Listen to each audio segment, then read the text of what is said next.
नेपाल की कैबिनेट ने एक अहम फैसले में नेपाल का नया राजनीतिक नक्शा जारी किया है। इस नक्शे में लिम्पियाधुरा कालापानी और लिपुलेख को नेपाल की सीमा का हिस्सा दिखाया गया है।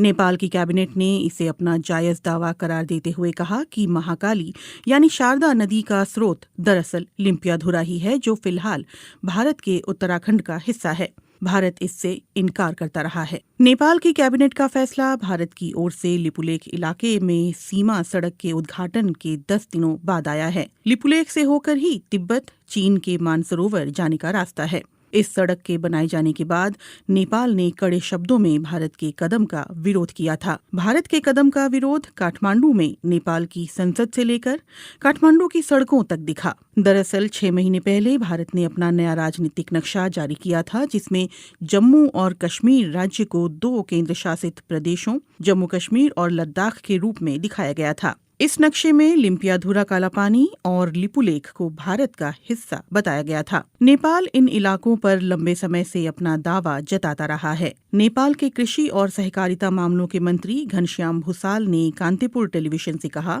ये नई शुरुआत है, लेकिन ये नई बात नहीं है। हम हमेशा से ये कहते आए हैं कि महाकाली नदी के पूरब का हिस्सा नेपाल का है। अब सरकार ने आधिकारिक तौर पर उसे नक्शे में भी शामिल कर लिया है। हालांकि घनश्याम भूसाल ने ये भी कहा है कि इस मसले पर आधिकारिक हल के लिए भारत के साथ कूटनीतिक बातचीत जारी रहेगी। माना जा रहा है कि दोनों देशों के बीच विदेश सचिव स्तर की बातचीत कोविड-19 संकट के खत्म होने के बाद हो सकती है। सोमवार को हुए नेपाली कैबिनेट के फैसले के बाद माना जा रहा है कि नेपाल की सरकार अपने अधिकारियों और स्थानीय निकायों को सरकारी दफ्तरों में इस नए नक्शे के इस्तेमाल के लिए कहेगी। इस नक्शे को शैक्षणिक संस्थानों में भी पढ़ाया जाएगा और दूसरे साझेदारों के साथ शेयर किया जाएगा। कालापानी और गुंजी के रास्ते लिपुलेख तक नई सड़क के उद्घाटन के भारत के एक तरफा फैसले के बाद नेपाल ने कालापानी और लिपुलेख क्षेत्रों पर अपने पुराने दावों को फिर दोहराया और काठमांडू में भारत के राजदूत और भारतीय विदेश मंत्रालय को नेपाल की चिंताओं से अवगत कराया था। इससे पहले नेपाल ने कहा था कि भारत ने जिस सड़क का निर्माण उसकी जमीन पर किया है, वो जमीन भारत को लीज पर तो दी जा सकती है, लेकिन उस पर दावा नहीं छोड़ा जा सकता। बुधवार को लिपुलेख विवाद पर नेपाल के प्रधानमंत्री केपी शर्मा ओली ने एक सर्वदलीय बैठक बुलाई थी, जिसमें पूर्व प्रधानमंत्रियों ने भी हिस्सा लिया था। लिपुलेख वो इलाका है जो चीन, नेपाल और भारत की सीमाओं से लगता है। लिपुलेख में कथित अतिक्रमण के मुद्दे को लेकर नेपाल में भारत विरोधी प्रदर्शनों का सिलसिला भी जारी है। नेपाल के प्रधानमंत्री केपी शर्मा ओली की सरकार ने इस सिलसिले में भारत के समक्ष लिपुलेख इलाके पर नेपाल के दावे को दोहराते हुए कड़े शब्दों में कूटनीतिक विरोध दर्ज कराया है। उत्तराखंड के धारचूला के पूरब में महाकाली नदी के किनारे नेपाल का दारचूला जिला पड़ता है। महाकाली नदी नेपाल भारत की सीमा के तौर पर भी काम करती है। नेपाल सरकार का कहना है कि भारत ने उसके लिपुलेख इलाके में 22 किलोमीटर लंबी सड़क का निर्माण किया है। नेपाल ने पहले भी साल 2019 के नवंबर में भारत के समक्ष अपना विरोध जताया था। साल 2015 में जब चीन और भारत के बीच व्यापार और वाणिज्य को बढ़ावा देने के लिए समझौता हुआ था, तब भी नेपाल ने दोनों देशों के समक्ष आधिकारिक रूप से अपना विरोध दर्ज कराया था।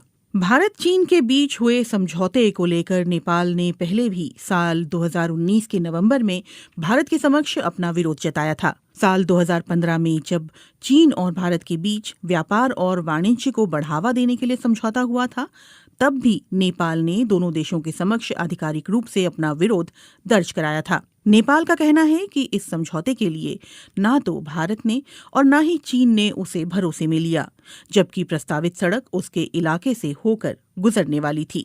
इस सप्ताह जब काठमांडू में भारत विरोधी प्रदर्शन अपने चरम पर थे, तो नेपाल ने बुधवार को एक और बड़ा फैसला किया। उसने पहली बार महाकाली नदी से लगे सीमावर्ती इलाके में आर्म्ड पुलिस फोर्स एपीएफ की एक टीम भेजी है। कालापानी से लगे छांगरू गांव में एपीएफ ने एक सीमा चौकी स्थापित की है। एपीएफ का ढांचा भारत के सशस्त्र सीमा बल और भारत तिब्बत सीमा पुलिस की तरह ही है। साल 1816 में हुई सुगौली की संधि पर दस्तखत के 204 साल बाद नेपाल ने आखिरकार 3 देशों की सीमा से लगने वाले अपने इस इलाके की सुरक्षा के लिए कदम उठाया है। 2 साल तक चले ब्रिटेन नेपाल युद्ध के बाद सुगौली की संधि हुई थी, जिसके तहत महाकाली नदी के पश्चिमी इलाके की जीती हुई जमीन पर नेपाल को अपना कब्जा छोड़ना पड़ा था। कालापानी विवाद के बाद इस सप्ताह लिपुलेख को लेकर काठमांडू में हुए विरोध प्रदर्शन और भारत नेपाल के कूटनीतिक घमासान से एक बार फिर दोनों देशों के संबंधों में खटास आ गई है। हालांकि विवाद के कुछ एक मुद्दों को छोड़ दें तो दोनों देशों के संबंध हाल के समय में तकरीबन मधुर ही रहे हैं।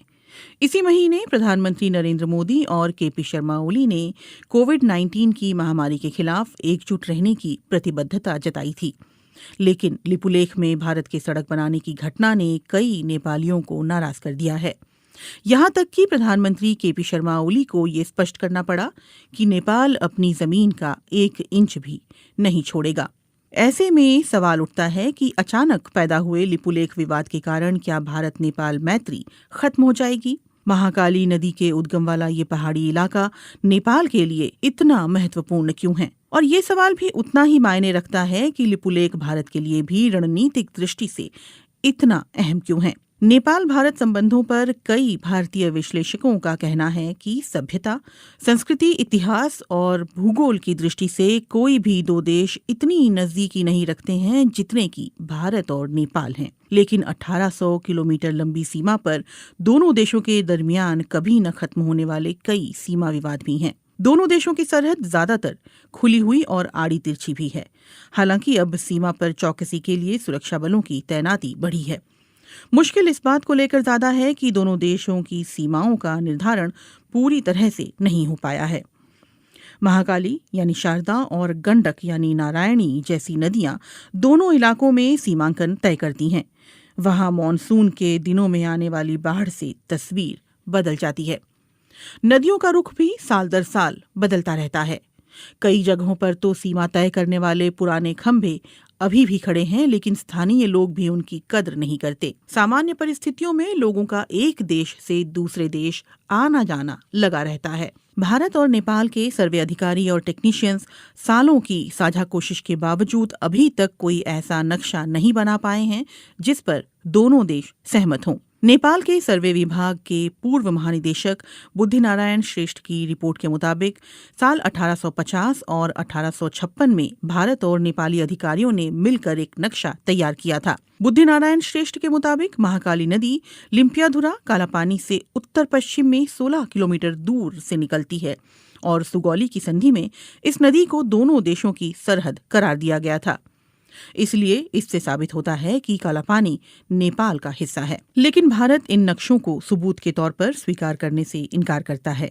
भारतीय पक्ष का कहना है कि इसकी जगह 1875 के नक्शे पर विचार किया जाना चाहिए, जिसमें महाकाली नदी का उद्गम कालापानी के पूर्व में दिखलाया गया था।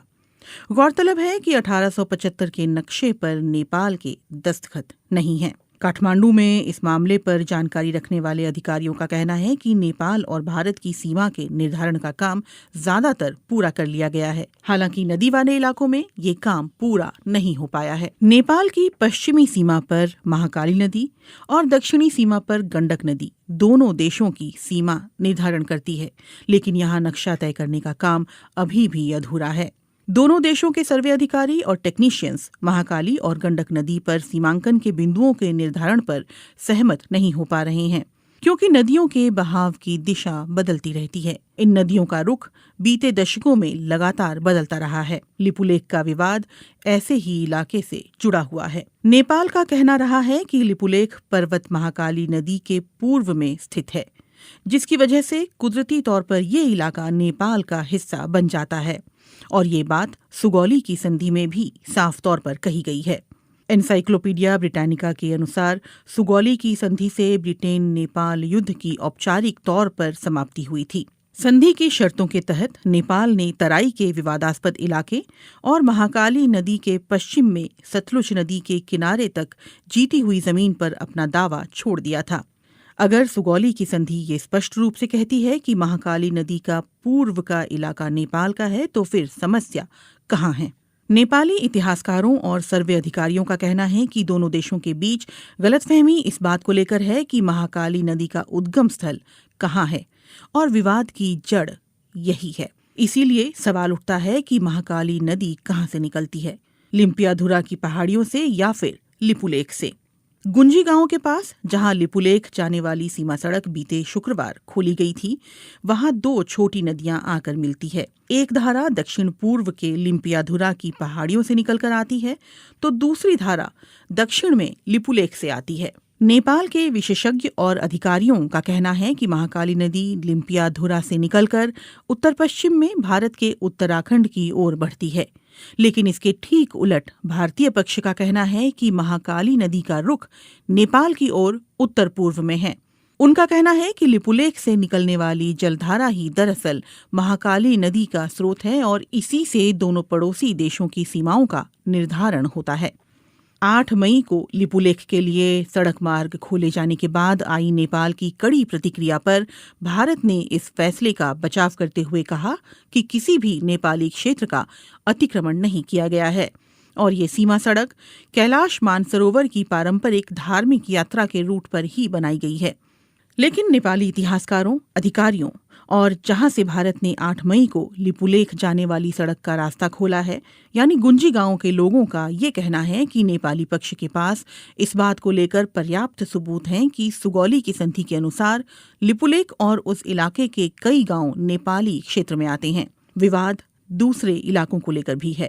नेपाल की सरकार लगातार इस बात पर जोर देती रही है कि लिपुलेख और गुंजी गांव के अलावा भारत ने महाकाली नदी के उत्तर में उससे लगे कई इलाकों पर भी अपना कब्जा कर रखा है, जिसमें कालापानी भी शामिल है। कालापानी में भारत चीन युद्ध के दौरान 1950 में आईटीबीपी ने अपनी चौकी स्थापित की थी। इसके अलावा सुदूर पश्चिम में स्थित लिम्पियाधुरा को लेकर भी दोनों देशों के बीच विवाद है। वहीं नेपाल की राष्ट्रीय राजनीति में 3 दशक से भी ज्यादा समय से महाकाली कालापानी का मुद्दा उठता रहा है। नेपाल के सर्वे विभाग के अधिकारियों का कहना है कि लिपुलेख और कालापानी हिमालय क्षेत्र के सुदूर इलाके हैं जहां पहुंचना बहुत मुश्किल है और वहां कोई इंसानी आबादी नहीं रहती। यही वजह है कि नेपाल ने वहां सीमा सुरक्षा चौकी स्थापित नहीं की। अधिकारी ये भी कहते हैं कि सुगौली की संधि के अलावा नेपाल के पास और भी सबूत हैं, जिनमें संधि पर दस्तखत से पहले ब्रितानी अधिकारियों को लिखी चिट्ठी और उस दौर के दस्तावेज शामिल हैं। नेपाल कालापानी और गुंजी के स्थानीय लोगों की मालगुजारी रसीद और नेपाली मतदाता होने का पहचान पत्र भी सबूत के तौर पर दिखा रहा है। इसके अलावा साल 1908 में मानसरोवर की यात्रा करने वाले भारतीय संत योगी भगवान श्रीहंस और 30 और 40 के दशक में वहां जाने वाले स्वामी प्रणवानंद ने भी अपने यात्रा संस्मरणों में लिपुलेख के दक्षिण में छांगरू गांव में नेपाली सुरक्षा कर्मियों की मौजूदगी के बारे में विस्तार से लिखा है। कई नेपाली अधिकारियों और पत्रकारों ने बीते दशकों में कालापानी की यात्रा के बाद वहां के स्थानीय लोगों के पास मौजूद उनके नेपाली दस्तावेज इकट्ठा किए हैं। इनमें लिपुलेख से लगे गुंजी गांव और कालापानी के आसपास के गांव भी शामिल हैं।